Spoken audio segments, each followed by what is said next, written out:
মক্কা থেকে আমাদের সাথে যুক্ত হচ্ছেন সহকর্মী সৈয়দ আহমেদ ভুইয়া। সৈয়দ,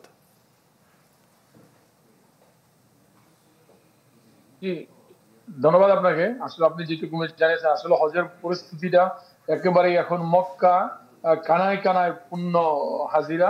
এখন কোনো হাজি মদিনাতে নেই, সকলেই মক্কাতে আছে। গত রাত্রে থেকে আপনি যেটি জানেন যে এশার নামাজের পরে হাজিরা কিন্তু মিনার উদ্দেশ্যে রওনা দেন।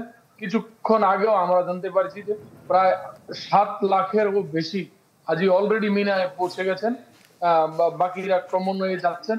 জোহর থেকে আসরের আগ পর্যন্ত সবাই গিয়া মিনাতে তাঁবুতে অবস্থান করবে। তবে সৌদি সরকার 5 মিনিট আগে তাদের একটি বার্তাতে তারা হাজিদের উদ্দেশ্যে তারা বলেছেন যে সকাল 10টা থেকে বিকাল 4টা পর্যন্ত এর মধ্যে যেন হাজিরা বের না হয়, সকলেই যেন তাঁবুতে থাকে।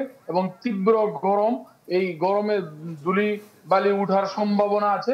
এই জন্য সকল হাজিদেরকে বলা হয়েছে যে 10টা থেকে 4টা পর্যন্ত যেন হাজিরা তাঁবুতে থাকে।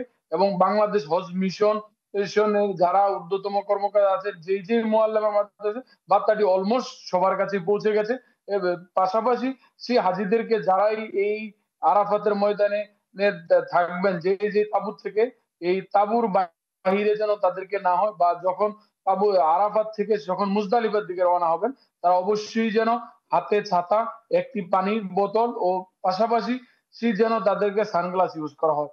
তীব্র গরম, হিট স্ট্রোক হওয়ার সম্ভাবনা যাদেরকে থাকতে পারে, তারা যেন নিকটতম যে স্বাস্থ্য ক্যাম্প আছে, ক্যাম্পে দ্রুত গতিতে তারা যেন ওখানে ইনফরমেশন করে।